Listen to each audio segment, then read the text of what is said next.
Welcome to Conversations with Zaki Baruti.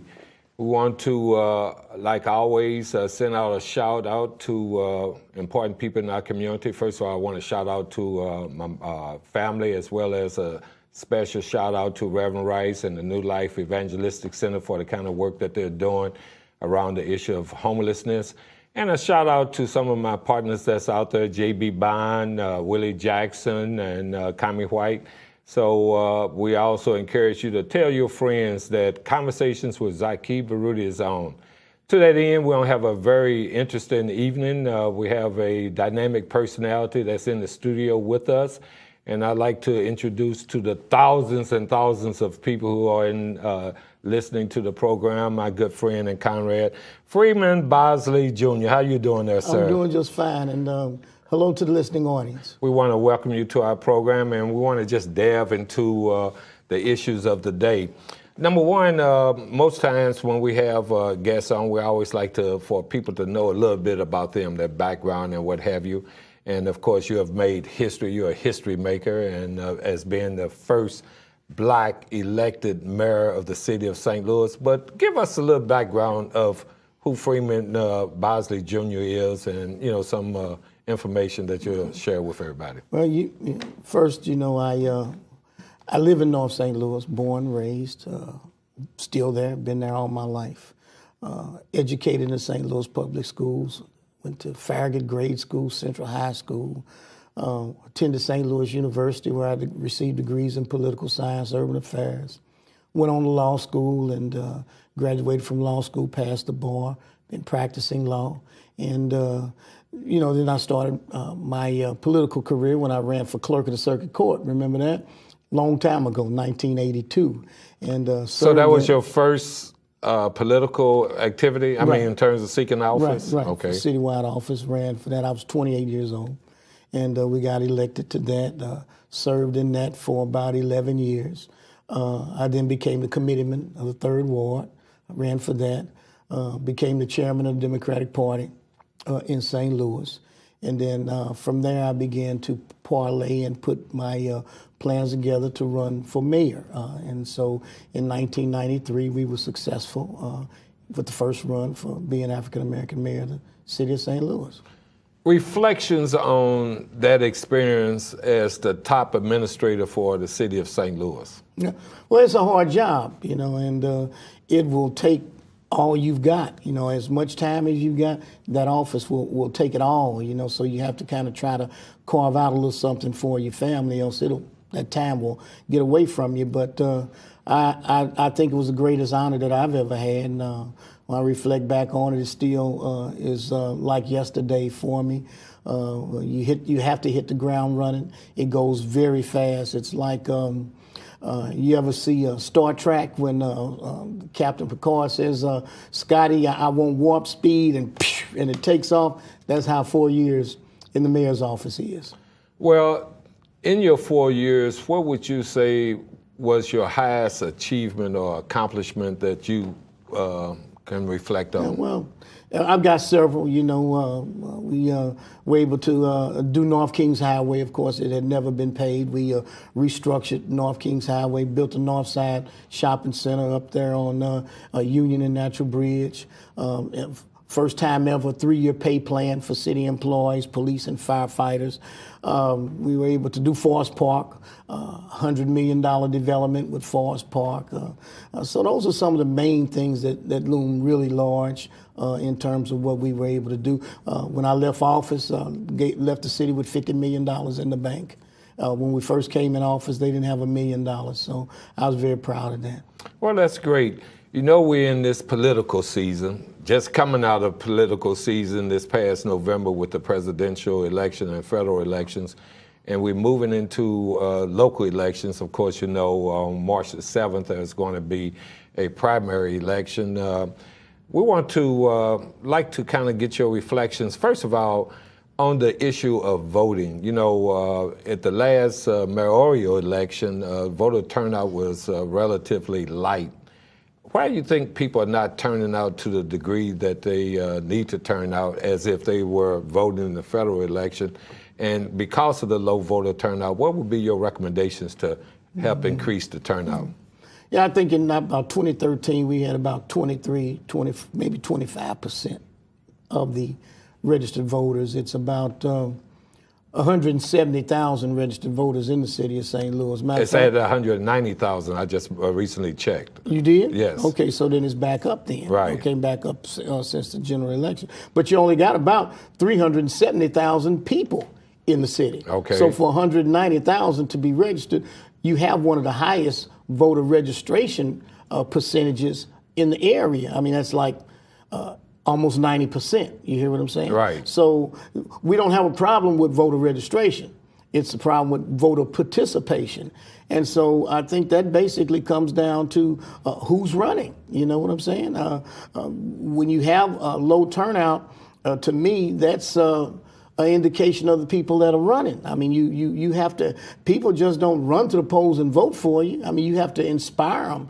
You have to energize them. You have to make them feel that they're part of a campaign. You have to make them feel like you're going to be for them and that you're going to do something for the public. So that's what I think results in low turnout. Notice Francis Slay in these races that he's run, he's been mayor for 20 years. You would think that people that are really behind him or excited about his candidacy would come out and support him. But you still have these very low numbers.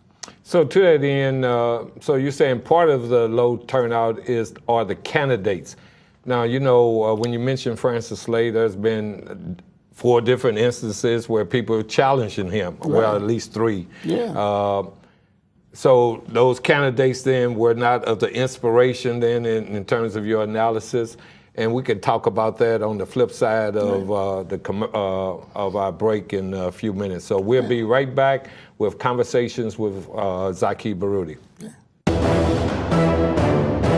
Welcome back to Conversations with Zaki Baruti, and we're here with our good friend Conrad, his history-making gentleman, Freeman Bosley Jr. And we were talking in terms of getting people out to vote. Mm-hmm. And now we have a very important election that's taking place in a couple weeks.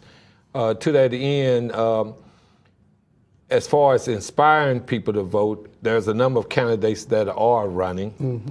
Do you believe it will be a high voter turnout? First of all, what's your predictions on that? I think that it'll be higher than it was. Like I said, it's probably about 25% in was 2013. I think it could get as high as 30, maybe 33. And I think that's because, you know, there's a lot of people that are frustrated about the number of people that are running. But then at the same time, I think it has caused folks to take a closer look at the race. It has caused people to take a greater interest in the race. If you notice the debates that they're having, the one in St. Louis, well attended. They had 1,200 people there. Had a big debate over at Harris Stowe among the students. Great turnout there. It was a debate over at the Omega Center over on Natural Bridge and Goodfellow. Great turnout there. Standing room only. So we didn't have that in 2013. So I think that even though we have this frustration and this disappointment with all the people that's running, people are still interested or more interested than they were in 2013. And we're speaking of the frustration, and that's especially around the candidates that's within the Democratic Party. Yes. That's that you have as many candidates, but you also have several other political parties where they also will be having Republicans and the Green Party. Yes. Republicans and the Green Party. So to that end, in terms of the importance of people getting out to vote, there are key issues that have been discussed at many of the debates. As a former mayor of the city of St. Louis, moving forward, let's look at from your perspective, some of the critical issues that that you think that the people are to really look at, and hopefully that would motivate them to turn out. And then we'll end up seeing how you see the best candidates for the primary election. Well, of course, you got the big 4: housing, jobs, crime, education. those are some of the most important issues to people, and they want to know where the candidates stand, what the candidates are going to do for them, what the candidate's position is on each one of those issues. And so the candidates have to articulate, or should articulate, a position as it relates to each one of those issues. What are you going to do about jobs? What are you going to do about housing? What are you going to do about crime? What are you going to do about education? They want to know. Well, let me ask this question of you. You cited several of those key areas, and I want to put you on the spot as being an advisor to, one of the candidates, one of your choice. And let's go by each of the issues in terms of that you just brought out. Let's look at housing first. What would be your recommendation as to how your candidate should address the issue of housing? Okay. Well, we just spent $15 million on a giveaway for the NFL. You see what I'm saying? Trying to keep a football team in a failed effort and a very weak effort at that, just a giveaway of $15 million. I mean, take money like that and try to do projects of scale. In terms of North St. Louis, that's the only place where you have large tracts of developable land. I would say that would be one of my focuses, bringing in businesses there, helping to do housing on a mass scale, not just 4 or 5 houses, not just 10, 25, 30, 40, 50 houses in one particular area, concentrated, and that way you start getting critical mass, and then other people will see that and want to be part of it. You know what I'm saying? So as an extension of that, we're here at the New Life Evangelistic Center. There has been a shelter for the homeless, and that kind of ties into housing. How would you also address the homeless issue? Yeah. Well, first, we have got to say that Larry Rice has done more from a homeless standpoint and helping homeless people for the last, 20 years than anybody else, bar none. He owns that. And they have, the city has done a poor job in responding to him. He's held this place down here on Locust. He's held it down for 20 years, trying to provide a place for people who didn't have a place to go. So now what they want to do is go and concentrate more homeless people on top of homeless people in a situation where we know best practices say concentrating the homeless in one area does not work. The Federal Housing and Urban Development Corporation has come out with proposals and policies that state you decentralize homeless people. You make them part of the community. The city has ignored that and continues to go down this road of, it's a bad road. I really believe so. Another critical issue, crime. Most recently we have had 2 highly profiled incidents of violence in our community where a 12-year-old had been kidnapped on the way to school and assaulted and found in a vacant building. Then we had a young lady who had been shot and murdered with assault weapons. What would be your advice to your candidate on the issue of crime? Well, first of all, I know people don't want to hear this, but you could put a police officer on every corner and you couldn't solve the crime problem. Crime is a community problem. We have got to come together as a community. Yes, I'm tough on crime. Yeah, we have to have police. But in terms of people in the neighborhoods and the communities, they have got to be involved. Take James Clark and Better Family Life. They have what you call a de-escalation center, where if they hear about somebody that has a problem with somebody else, they'll go and get those 2 people, put them in a room and say, look, what is the problem? We got to stop it. They have been able to prevent homicide. And on that note, we will continue discussions of the critical issues impacting us on the flip side of the break. Welcome back to Conversations with Zaki Baruti. As in studio with me is Freeman Bosley Jr., history-making first African-American mayor of the city of St. Louis. And we were talking about you being an advisor to the next mayor of the city of St. Louis. And we were talking about crime. I just want to finish up your thought. Yeah. Well, see, take a police officer. One police officer, it costs us $50,000 a year for police officers. So if you got 100 of them, what is that? That's about $5 million. You hear what I'm saying? Right. All right. But these de-escalation centers that James Clark and Better Family Life are putting together, probably you could find one for $10,000. You know. So we've got to work harder and smarter in terms of dealing with the crime problem. Jails and police are on the back end of the crime problem. Crime prevention is on the front end. That's where we got to be. We've got to be on the front end of the crime problem, and we just can't blame the police. And we've got to be involved in ourselves, because this is our community. We're part of this community, and we're the ones that know the people. We're the ones that know what's going on.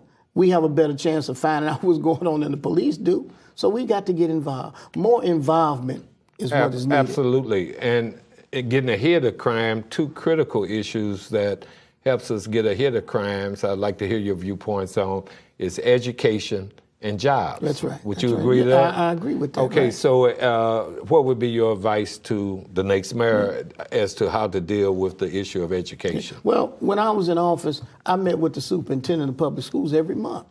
I'd ask him, where are we? What are some of your problems? What are some of your concerns? What is it that you need? How can the mayor's office help? I was in a school. I visited almost every public school in the city of St. Louis. I visited more public schools than any mayor, all the mayors put together. You've got to show that you involved to that extent. One of the beautiful things that has just happened with the St. Louis public schools, you know, they had lost their accreditation, had been lost it for almost 10 years. As a result of Richard Gaines' involvement, working closely with the superintendent, we got that accreditation back. And look what they've been able to do. We have a gifted school at Columbia School on St. Louis Avenue. You see what I'm saying? So they are hard at work in terms of trying to bring that public school back. And that's great.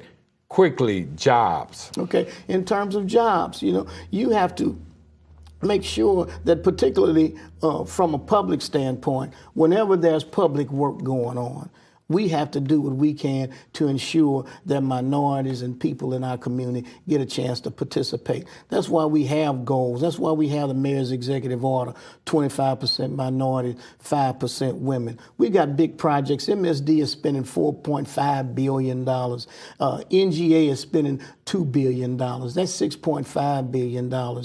We got projects going on all over the place, but no minority participation. And I'm not going to say no, but very little. You see what I'm saying? Because we need our fair share. Absolutely. And being taxpayers. Right. That's right. Absolutely. Right. And so by enforcing that, you make sure that people who are taxpayers, people who live in the city, have an equal opportunity to participate. And then also actively go out and recruit businesses. See, that's what I would do. That's what I did. Go out and actively recruit business. You just don't say we're open for business, who will come. You have to act. It's just like a prospector. You just got to go out panning for gold every day. So with that said, the most critical question for today, of all the candidates, and we don't just look at the Democratic primary, because normally whoever wins the Democratic primary normally becomes the mayor.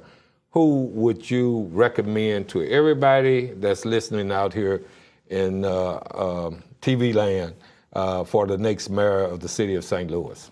So you don't put me on the spot. I'm going to put you on the spot. Well, okay, let me have a disclaimer. I like Louis Reed. You know, I've always supported Louis Reed. I supported him the first time he ran for president of the Board of Aldermen. I supported him the second time. I supported him when he ran for mayor. And for that same reason, I'm still staying with Louis Reed, because one, he is the only one that had the guts to run against Francis Slay in 2013. None of these other people took him on. Now that the mayor's not running, everybody wants to be the mayor. You see, like this is Black History Month. Dr. King, he said, the ultimate measure of a man is not where he is at a time of comfort and convenience, but where does he stand at a time of challenge and controversy? Louis Reed stood for that challenge. He stood for the controversy. That's why I support him. And in that spirit, we'll continue this dialogue on the flip side of the break. Welcome back to Conversations with Zaki Baruti, and in studio with me is the first African elected mayor of the city of St. Louis, and you were advocating or letting the public know that your choice for a mayor is St. Louis President of the Board of Aldermen, Louis Reed. Anything else you want to add Yeah, to well, let's just look statement? at it out of all the people that are running. You know, he's experienced with running citywide. Several of them have run citywide. Only one that has won really has been Tashara Jones, but she's in her first term as the treasurer, and I wish her well. But I think that Louis is the only one that's had 8 years of experience at that Board of Estimate and Apportionment. He's had and that's a key component of the city. Right. And there's 3 people that's part of that Board of Estimates. The mayor, the comptroller, and the president of the Board of Aldermen. They meet once a week, and they deal with the chief financial matters involving the city. So Louis has shown that he's capable of doing that. He's done that for 8 years. He's been the president of the Board of Aldermen for 8 years. He's worked with the members of the Board of Aldermen. He's introduced legislation. He's also helped to pass legislation. So that means he's able to put 15 votes together. You see what I'm saying? And that is the type of those are the type of qualities. Plus, he's got the most money of all of the other candidates except for Lyda Krewson. So with that said, then, in terms of making that happen, a key component would be the turnout of voters. Again, what would be your word to people as it relates to coming out to vote? I would say to people, I look at the situation. I know you're frustrated. I know you're disappointed. I know some of you probably even mad about it. But let's still, with all of that, let's take that energy and direct it into this election. Take that energy and direct it behind one particular candidate. And take that energy and come out and support Louis Reed. Louis Reed is what we need.